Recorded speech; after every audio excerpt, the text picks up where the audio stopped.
Hey everyone, welcome to my YouTube channel. आज हम लोग डेमोक्रेसी के बारे में पढ़ेंगे। पॉलिटिकल थ्योरी हमारी जो क्लासेस चल रही है उसका ये नेक्स्ट क्लास है और ये यूजीसी नेट और सीजी सेट 2026 के लिए इम्पॉर्टेंट रहेगा। तो देखते हैं कि लोकतंत्र, इसका जो ओरिजिन है वो ग्रीक यूनानी भाषा के दो शब्दों डेमोस, जिसका अर्थ होता है लोग या जनता, और सेकेंड है क्रिटोस, क्रेशिया, इसका मतलब होता है शासन या सत्ता, अर्थात इसका अर्थ है जनता का शासन, रूल ऑफ द पीपल। तो यहाँ पे पीवाईक्यू क्वेश्चन आया हुआ है कि लोकतंत्र शब्द किस भाषा से लिया गया। तो ये ग्रीक यूनानी भाषा से लिया गया है, डिमोस और क्रिटोस से। ठीक है, तो ये पीवाईक्यू क्वेश्चन है, आपको याद रखना है। इसके बाद कुछ डेफिनेशंस देख लेते हैं। तो अब्राहम लिंकन का ये जो डेफिनेशन है बहुत ज़्यादा पॉपुलर डेफिनेशन है, जिसमें बोलते हैं कि लोकतंत्र जनता के द्वारा और जनता के लिए शासन है। तो democracy is government of the people, by the people, for the people. ये बहुत ज़्यादा पॉपुलर डेफिनेशन में आता है। ठीक है, इसके बाद सीले का हम देखें तो लोकतंत्र वह सरकार है जिसमें प्रत्येक व्यक्ति का हिस्सा होता है। प्रत्येक व्यक्ति का क्या होता है? पार्टिसिपेशन होता है, भागीदारी होता है। ठीक है, इसके बाद लॉर्ड ब्रायर्स का देखते हैं। लोकतंत्र क्या है? लोगों का शासन है जिसमें लोग संप्रभु वोट के रूप में व्यक्त करते हैं।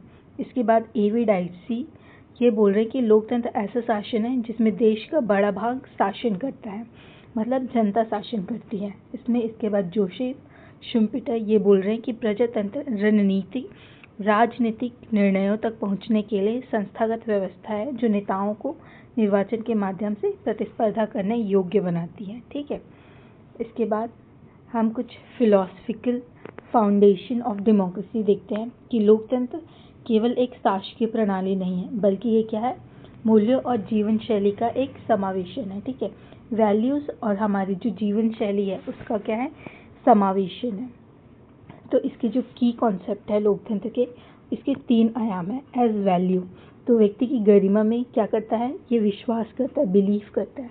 समानता में विश्वास करता है, स्वतंत्रता और अधिकारों के संरक्षण में ये विश्वास करता है। इसके बाद एज सोसाइटी, तो ये जाति, लिंग, धर्म या वर्ग के आधार पर भेदभाव और विशेषाधिकारों की क्या करती है? समाप्ति करती है। तो जिससे हम सामाजिक लोकतंत्र समाज में स्थापित हो सके। इसके बाद जीवन शैली as a way of life, तो दूसरे के विचारों के प्रति क्या रहते हैं? सहिष्णुता रखते हैं और बहुलतावाद का सम्मान करते हैं। जे.एस. मिल और लास्की के अनुसार दूसरों के विचारों का सम्मान करना ही क्या है? लोकतांत्रिक जीवन शैली है। ठीक है, तो यहाँ पे की कॉन्सेप्ट क्या क्या देखे? एज वैल्यूज़ के रूप में देखे, as society and as a way of life. तो ये लोकतंत्र के क्या हो जाएंगे? 3 आयाम हो जाएंगे। ठीक है, इसके बाद हम देखेंगे कि लोकतंत्र है टाइप्स ऑफ डेमोक्रेसी। तो फर्स्ट क्या है? प्रत्यक्ष लोकतंत्र, डायरेक्ट डेमोक्रेसी। तो ये इसमें क्या होता है कि जनता सीधे निर्णय निर्माण प्रक्रिया और कानून बनाने में भाग लेती है। इसमें कोई प्रतिनिधि या मध्यस्थ नहीं होती है। ठीक है, जैसे पंचायत में डायरेक्ट डेमोक्रेसी का हम देख सकते हैं, जिसमें गांव के पूरे लोग जो है निर्णय निर्माण में भाग लेते हैं। ठीक है, तो ये प्राचीन यूनानी नगर राज्य एथेंस में इसका ओरिजिन हुआ था, इसका हिस्ट्री है। ठीक है, इसके बाद आधुनिक में कौन? जीन जैक रूसो के विचारों में हम प्रत्यक्ष लोकतंत्र का समर्थन करते हुए देखते हैं। तो इंग्लैंड के लोग केवल 5 वर्ष में एक बार चुनाव स्वतंत्र होते हैं। तो ये किसका कथन है? तो ये जीन जैक रूसो का कथन है। ठीक है, तो जीन जैक जो रूसो की जो आइडिया है उसमें हमें डायरेक्ट डेमोक्रेसी के बारे में दिखता है कि वे डायरेक्ट डेमोक्रेसी का समर्थन करते हैं, सपोर्ट करते हैं। ठीक है, इसके बाद हम कुछ पीवाईक्यू क्वेश्चन देखते हैं कि इंग्लैंड की जनता केवल चुनाव के समय स्वतंत्र होती है।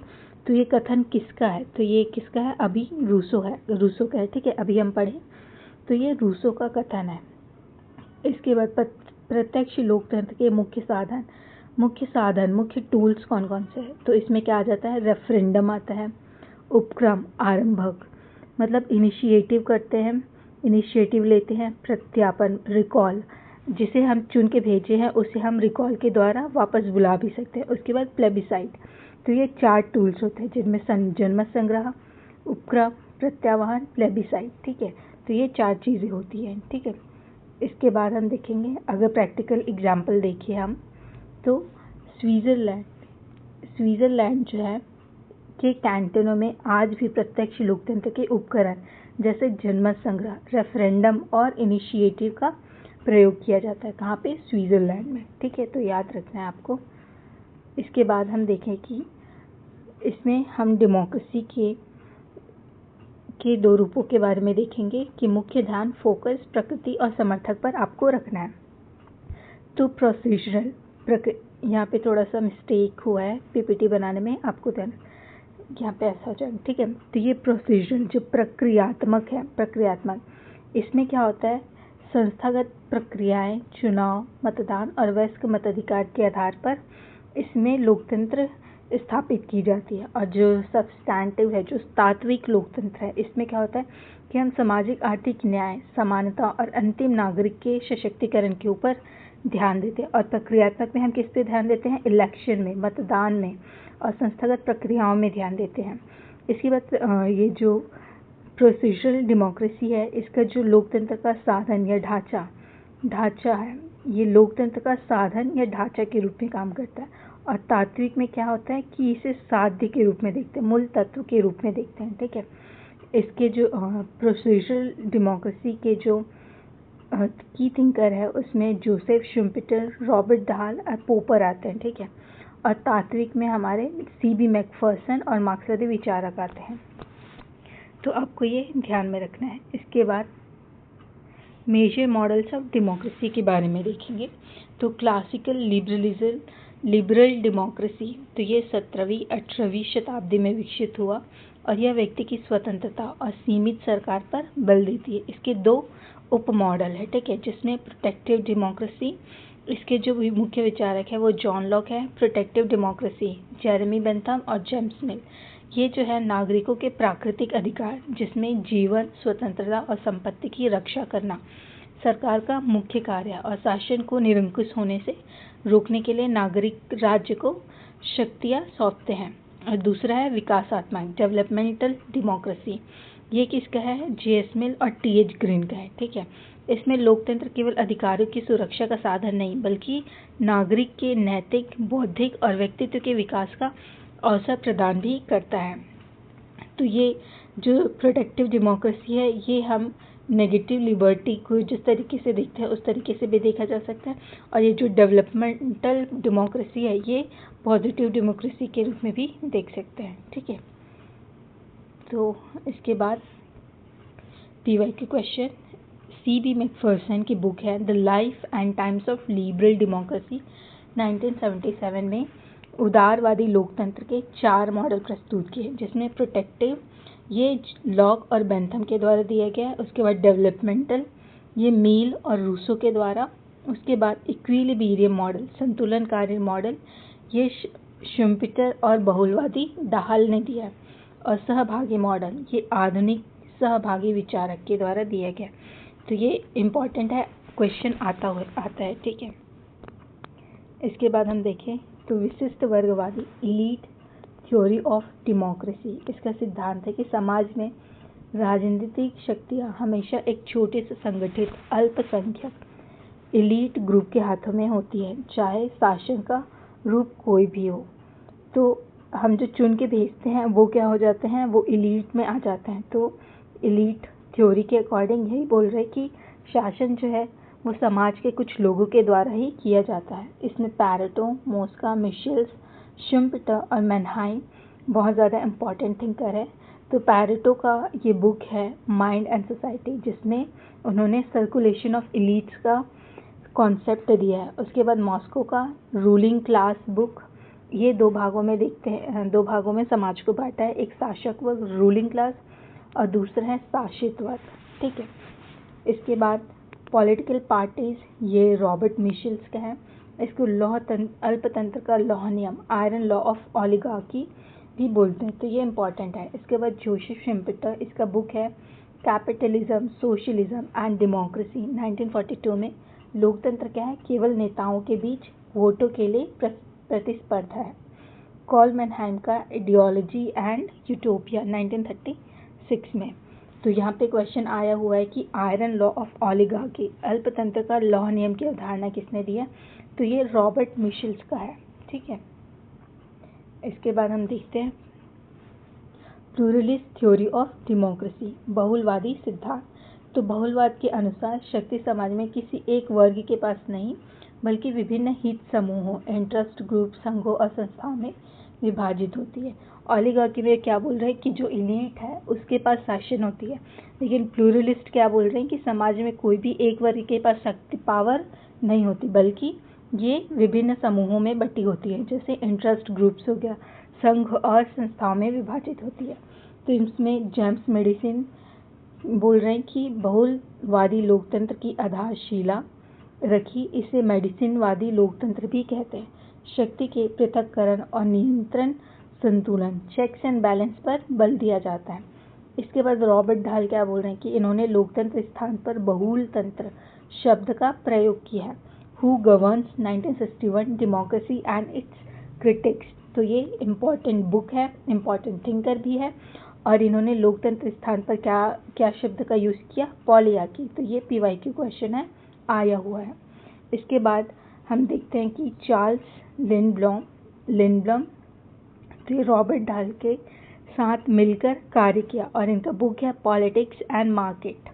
ठीक है। इसके बाद न्यू प्लूरलिज्म, तो इसमें रॉबर्ट ढाल और चार्ल्स लिंडब्लॉम यही है कि ये दोनों मिलकर काम किए थे 1970 के दशक में। तो इनका जो विचार है वो ये है कि नव बहुलवाद यह स्वीकार करता है कि सभी हित समूह समान नहीं होते। आधुनिक पूंजीवादी समाज में व्यापारिक आर्थिक संगठन जो कॉर्पोरेट सेक्टर वाले हैं के पास अन्य समूहों की तुलना में अत्यधिक और असमान प्रभाव होता है, क्योंकि बोलते हैं ना पैसा बोलता है। तो ये उसी तरीके की बात हो जाती है। तो आर्थिक संगठन कॉर्पोरेट सेक्टर के पास अन्य समूहों की तुलना में अत्यधिक और असमान प्रभाव होता है। तो ये नव बहुलवादी है, न्यू प्लूरलिज्म, जिसमें रॉबर्ट ढाल और चार्ल्स लिंडब्लॉम ने एक साथ अध्ययन किया था, एक साथ मिलकर काम किया था। और ये जो अन्य इंटरेस्ट ग्रुप है उससे भी ज़्यादा कॉर्पोरेट सेक्टर वाले इंटरेस्ट समूहों को ज़्यादा प्रभावशाली बता रहे हैं। ठीक है। इसके बाद हम देखेंगे अल्टरनेटिव कंटेम्प्रेरी मॉडल्स। तो इसमें डेलिबरेटिव डेमोक्रेसी इम्पॉर्टेंट आ जाता है। परिचर्चात्मक विचार विमर्श मूलक लोकतंत्र, ये इम्पॉर्टेंट है। तो इसमें क्या बोल रहे हैं कि केवल मतदान देने को ही लोकतंत्र नहीं मानते, बल्कि निर्णय लेने से पूर्व नागरिकों के बीच क्या होना चाहिए? तार्किक संवाद होना चाहिए, सार्वजनिक बहस होना चाहिए। खुली परिचर्चा को लोकतंत्र का मूल तत्व माना गया। तो ये डिबेट पे सबसे ज़्यादा बल दे रहे हैं कि डिबेट होना चाहिए, एक रैशनल डिबेट होना चाहिए, पब्लिक बहस भी होना चाहिए कोई भी निर्णय निर्माण से पहले। इसके लिए जो मुख्य प्रतिपादक है उसमें यूगेन हैबरमास है, जिन्होंने संकट एक कॉन्सेप्ट भी दिया था। ठीक है। तो यूगेन हैबरमास ये परिचर्चात्मक लोकतंत्र के मुख्य प्रतिपादक है। इनकी जो बुक है the theory of communicative action 1981, ये इम्पॉर्टेंट है। तो इन्होंने सार्वजनिक क्षेत्र की अवधारणा दी है। ठीक है। पब्लिक स्फेयर की कॉन्सेप्ट दिया है। इसके बाद अन्य में आ जाते हैं J.S. मिल, जोशुआ कोहेन, शेला बेन हबीब और जॉन रॉल्स आ जाते हैं। ठीक है। इसमें एग्जाम्पल दिए कि ग्राम सभा की बैठकें या नागरिक सभाएं जहाँ नीति निर्माण से पहले आम जनता बैठकर क्या करती है? विचार विमर्श करती है। तो विचार विमर्श के ऊपर ज़्यादा बल दिया गया है, परिचर्चात्मक या विचार विमर्श मूलक लोकतंत्र। इसके जो मेन थिंकर है वो यूगेन हैबरमास है, जिन्होंने पब्लिक स्फेयर का कॉन्सेप्ट भी दिया है, और अन्य हैं J.S. मिल, जोशुआ कोहेन और जॉन रॉल्स। ठीक है। इसके बाद हम पार्टिसिपेटरी डेमोक्रेसी देखते हैं, सहभागी लोकतंत्र। ठीक है। तो ये जो मॉडल है प्रतिनिधित्वात्मक लोकतंत्र की कमियों को क्या कर रहे हैं? दूर करने के लिए निर्णय निर्माण प्रक्रिया में नागरिकों की प्रत्यक्ष और सक्रिय भागीदारी की क्या कर रहे हैं? वकालत कर रहे हैं। ठीक है। कि क्या होना चाहिए? नागरिकों की प्रत्यक्ष, डायरेक्ट और सक्रिय, एक्टिव पार्टिसिपेशन होना चाहिए सहभागी लोकतंत्र में। तो इसके विचारक कौन है? कैरल पैटमैन, जो फेमिनिस्ट भी है। तो कैरल पैटमैन आ रही है। इसमें पार्टिसिपेशन एंड डेमोक्रेटिक थ्योरी की बात की है। और सेकेंड है C.V. मैकफर्सन। तो इसकी विशेषता है कि यह कार्यस्थल, स्थानीय निकायों और सामाजिक आंदोलनों में भी लोकतंत्र के विस्तार की बात करते हैं। ठीक है, इसके बाद हम रेडिकल डेमोक्रेसी के बारे में पढ़ते हैं, आमूल परिवर्तनवादी लोकतंत्र। तो इसके मुख्य विचारक कौन है? Michael Foucault. ठीक है, Michael Foucault, Ernesto Laclau and Chantal Mouffe, William Connolly. तो आप माइकल फूकोल्ट को याद रख सकते हैं रेडिकल डेमोक्रेसी के की थिंकर के रूप में। तो यहाँ पे शंटल मूफ ने इसे एगोनिस्टिक मॉडल के रूप में भी देखा है। तो इसके अनुसार क्या है कि राजनीति में संघर्ष और असहमति अनिवार्य है। क्या अनिवार्य है? संघर्ष और असहमति क्या है? अनिवार्य है। लोकतंत्र का लक्ष्य विरोध को समाप्त करना नहीं, बल्कि दुश्मनी जो एंटागोनिज्म है को स्वस्थ राजनीतिक प्रतिद्वंदिता में बदलना। तो क्या है? स्वस्थ राजनीतिक प्रतिद्वंदिता में बदलना है। ठीक है, इसके बाद एसोसिएटिव डेमोक्रेसी, सहचारी लोकतंत्र, ये पॉल हस्ट इम्पॉर्टेंट आ जाते हैं। इसकी में राज्य की शक्ति को घटाकर समाज के स्वैच्छिक संघों और कल्याणकारी समुदायों को अधिक जिम्मेदारी दिया गया है। ठीक है, इसके बाद कम्युनिटेरियन डेमोक्रेसी, इसके जो की थिंकर है उसमें Amitai Etzioni, Robert Bellah, Michael Sandel and Charles Taylor आते हैं। तो माइकल सैंडल, चार्ल्स टेलर आपको याद हो गई, यहाँ पे आपको याद रखना है अमिताई इत्जियोनी को। ठीक है, ये किस पे बात करते हैं? ये जो है व्यक्तिवाद जो है इसका खंडन करते हैं और व्यक्ति के समुदाय से जुड़ा हुआ मानता है। तो ये किसके कॉमन गुड पर ज़्यादा बिलीव करते हैं और कॉमन गुड पर बल देते हैं, फोकस करते हैं। ठीक है, इसके बाद कंसोशिएशनल डेमोक्रेसी, ये पीवाईक्यू क्वेश्चन है, आया हुआ है। तो आरएन लिचफर्ड इसकी बात करती है और इसका बुक है डेमोक्रेसी इन प्लूरल सोसाइटीज़। तो जो कंसोशिएशनल डेमोक्रेसी है, सहवर्तनी संपरिवर्तनीय लोकतंत्र, इसकी बात कौन कर रही है कि आरएन लिचफर्ड के द्वारा। इनकी बुक है डेमोक्रेसी इन प्लूरल सोसाइटीज़। और ये जो मॉडल है इसका उपयोगिता ये है कि ये मॉडल अत्यधिक धार्मिक, भाषा या जातीय रूप से विभाजित समाजों के लिए उपयुक्त है। इसमें विभिन्न समूहों के बीच सत्ता की साझेदारी किसकी बात की है? पावर शेयरिंग की बात की। ये कीवर्ड है, आपको याद रखना है कि सहवर्तनी कंसोशिएशनल डेमोक्रेसी में हम किसकी बात कर रहे हैं? पावर शेयरिंग की बात कर रहे हैं। ठीक है, तो जैसे यहाँ पे एग्जाम्पल दिया है कि बेल्जियम, स्विट्ज़रलैंड, नीदरलैंड, लेबनान में क्या किया गया है? पावर शेयरिंग किया गया है। डिफरेंट जो ये क्या धार्मिक, भाषाई और जातीय रूप से जो विभाजित है उनके बीच पावर शेयरिंग की बात की जा रही है। ठीक है, इसमें ये पीवाईक्यू क्वेश्चन है कि बहुजातीय विभाजित जो कंसोशिएशनल डेमोक्रेसी है, तो ये कौन दिया है? आरएन लिचफर्ड के द्वारा दिया है। और इसमें किसके ऊपर फोकस किया गया है? पावर शेयरिंग के ऊपर फोकस किया गया है। ठीक है, पावर शेयरिंग के ऊपर। इसके बाद कॉस्मोपॉलिटन डेमोक्रेसी आता है। तो ये इम्पॉर्टेंट थिंकर हैं डेविड हेल्ड। ठीक है, तो कॉस्मोपॉलिटन डेमोक्रेसी की बात कौन कर रहा है? डेविड हेल्ड के द्वारा बात की जा रही है। इसके बाद इसकी जो अवधारणा है वो है, कॉन्सेप्ट है कि भूमंडलीकरण के दौर में लोकतंत्र केवल राष्ट्रीय सीमाओं तक नहीं रह सकता। ये कहाँ तक जाना चाहिए? संयुक्त राष्ट्र, IMF, विश्व बैंक जैसी वैश्विक संस्थाओं का भी लोकतंत्र होना चाहिए। तो ये जो कॉस्मोपॉलिटन डेमोक्रेसी है, इसमें बात करने की सिर्फ हम राष्ट्रीय सीमा जो नेशन है उसके वहाँ तक हम लिमिटेड नहीं रह सकते, बल्कि हमें क्या ग्लोबल लेवल पे इसको क्या करना चाहिए?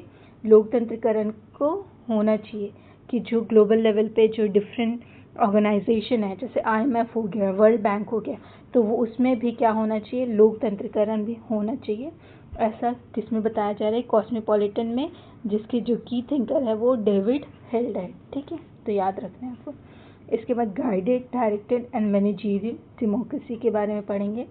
इसमें औपचारिक रूप से चुनाव होते हैं, लेकिन वास्तविक नियंत्रण एक मजबूत नेता, सेना या लालफीताशाही ब्यूरोक्रेसी के हाथ में होते हैं। ठीक है, तो इसमें इंडोनेशिया में सुकर्णो का शासन, आधुनिक रूस या पाकिस्तान का मॉडल।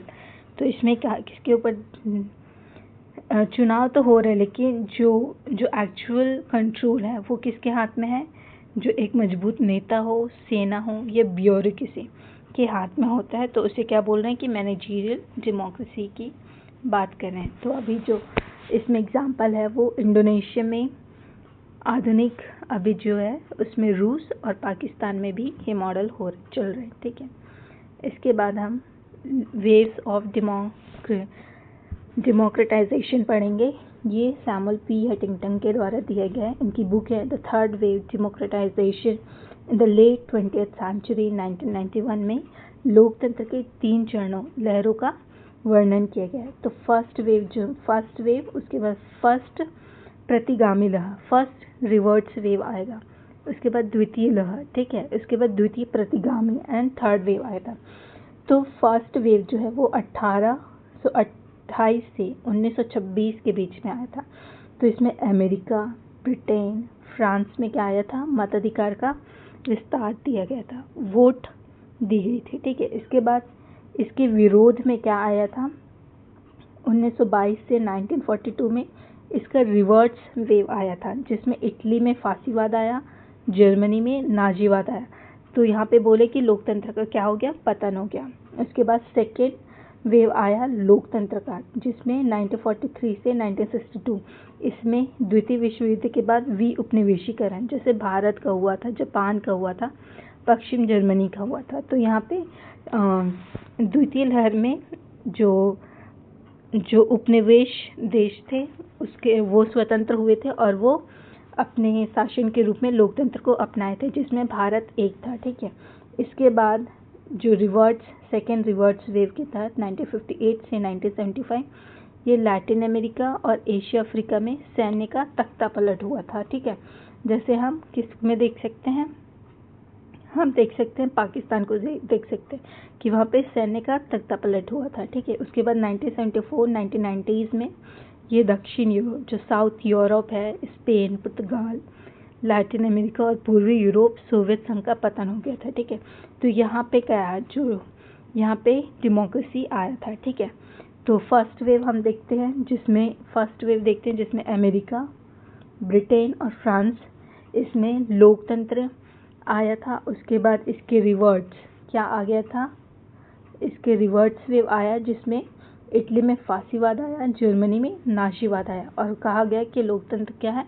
इसमें इन दोनों देश में लोकतंत्र पतन हो गया।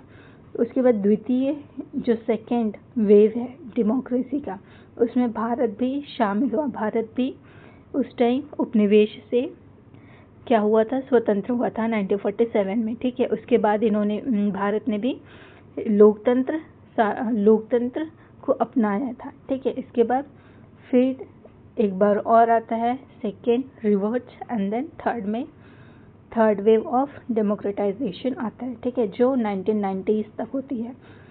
तो यहाँ पे एक क्वेश्चन आया हुआ है कि थर्ड वेव की अवधारणा किस विचारक से है? तो ये किससे है? सैमुअल पी हंटिंगटन से है, ठीक है, आपको याद रखना है। अब आपको यहाँ पे कुछ की कॉन्सेप्ट टर्मिनोलॉजी है जो आता है और इम्पोर्टेंट है। तो यहाँ पे डेमोक्रेटिक पीस थ्योरी, लोकतांत्रिक शांति का सिद्धांत, तो ये इमैनुअल कांट का निबंध जो है परपेचुअल पीस, उसमें इसका आधार बना, और इसके जो आधुनिक प्रतिपादक है वो माइकल डायले और ब्रूस रसेट है। मूल विचार क्या है कि लोकतांत्रिक देश आपस में एक दूसरे के खिलाफ क्या करते? युद्ध नहीं करते। तो जो लोकतांत्रिक देश है, दो लोकतांत्रिक देश का एक दूसरे के खिलाफ कभी युद्ध नहीं लड़ते, ऐसा डेमोक्रेटिक पीस थ्योरी में कहते हैं कि अगर चार पांच देश है और चारों पांचों देशों में क्या है? लोकतंत्र है, तो वो चारों पांचों देशों एक दूसरे के खिलाफ कभी युद्ध नहीं करेंगे, इसमें ऐसा बोल रहे हैं पीस थ्योरी, ठीक है। इसके बाद हम डेमोक्रेटिक डेफिसिट देखेंगे, लोकतांत्रिक घाटा। तो इसमें क्या बोल रहे हैं कि जब लोकतांत्रिक संस्थाएं जैसे यूरोपीय संघ, अंतर्राष्ट्रीय संगठन जनता के प्रति जवाबदेह नहीं होती और निर्णय निर्माण में नागरिकों की पहुंच कम हो जाती है, समझ रहे हो? तो जो हमारे लोकतांत्रिक मूल्य हैं उसमें अगर वो चीज़ मूल्य ही उस लोकतंत्र से हट जाए तो ये क्या हो जाएगा, डेफिसिट हो जाएगा। तो जैसे लोकतंत्र में बोला जाता है कि लोकतांत्रिक संस्थाएं क्या होगी, जनता के प्रति जवाबदेही होगी। तो अगर ये जवाबदेही नहीं होगी तो ये क्या हो जाएगा, डेफिसिट होगा, लोकतांत्रिक घाटा होगा। और निर्णय निर्माण प्रक्रिया में क्या होना चाहिए, नागरिकों की पहुंच होना चाहिए। अगर ये पहुंच कम हो रही है दैट मीन्स कि ये लोकतांत्रिक घाटा हो रहा है, ठीक है। इसके बाद एनोक्रेसी, सेमी डेमोक्रेसी, ये ऐसी शासन व्यवस्था है जो ना तो पूरी तरह लोकतांत्रिक है और ना ही पूरी तरह अधिनायकवादी। इसमें दोनों का मिश्रित लक्षण है। तो अर्ध लोकतंत्र क्या है, जिसमें अधिनायकवादी और लोकतांत्रिक दो शासन प्रणाली का मिश्रण हो, जिसमें लोकतांत्रिक और अधिनायकवादी, ठीक है। इसके बाद वोटर फटीग क्या है कि बार बार होने वाले चुनाव के कारण मतदाता में क्या हो जाता है, मतदान के प्रति उदासीनता और अरुचि आ जाती है, जिसे वोटर फटीग बोल रहे हैं, ठीक है। इसके बाद यहाँ पे हम कुछ इम्पॉर्टेंट बुक्स और ऑथर्स के बारे में पढ़ेंगे जो इम्पॉर्टेंट है, आया हुआ है, ठीक है। तो C.B. मैकफर्सन का बुक हमने पढ़ा था कि life and times of liberal democracy 1977 में है। इसके बाद C.B. मैकफर्सन का the real world of democracy 1962 में आया। C.B. मैकफर्सन का again the political theory of possessive individualism 1962 में आया है। उसके बाद रॉबर्ट डाल who governs democracy and power in an American city 1961। और इन्हीं का एक और बुक है democracy and it's critic. Samuel P Huntington का ये third wave democratization in the late 20th century important है। यूगेन हैबरमास का ये theory of communicative action important है। जोसेफ शुम्पेटर का कैपिटलिज्म, सोशलिज्म एंड डेमोक्रेसी, ये भी इम्पॉर्टेंट है। आर.एन. लिशफर्ड, इन्होंने क्या बताया कि डेमोक्रेसी इन प्लूरल सोसाइटीज़, इसके बारे में बताया है, ठीक है। इसके बाद कैरल पैटमैन का पार्टिसिपेशन एंड डेमोक्रेटिक थ्योरी। तो इसमें अगर मैं कहूँ आपके लिए इम्पॉर्टेंट हो जाएगा हु गवर्न्स डेमोक्रेसी, ये हो जाएगा, कम्युनिकेटिव एक्शन ये हो जाएगा, ये भी आता है, आया हुआ है, तो ये आप देख सकते हैं, ठीक है। इसके बाद हम ये आज का हमारा टॉपिक है, ठीक है, ये ख़त्म हुआ डेमोक्रेसी। अगर आपको कोई भी क्वेश्चन होगा तो आप कमेंट कर सकते हैं, मैं आपको ज़रूर से उसका आंसर करूँगी। और आपको जो भी ऐसा कुछ लग रहा है कि आपको और भी ज़्यादा एक्सप्लेनेशन चाहिए then I will give you, आप बस कमेंट में लिख देना। ये सीरीज़ जो है वो बहुत ज़्यादा इम्पॉर्टेंट रहेगी CG सेट 2026 वालों के लिए, और जो दिसंबर में देने वाले हैं UGC नेट उनके लिए भी इम्पॉर्टेंट रहेगा। तो ये जो नोट्स है वो PYQ बेस्ड है, आपको अच्छे से करके जाना है, ठीक है। Thank you so much. अगर आप सब्सक्राइब नहीं किए हो तो प्लीज़ डू सब्सक्राइब, और मुझे बताते जाओ कि आपको कैसे टाइप का लेक्चर्स चाहिए, so that I will plan, ठीक है। Thank you.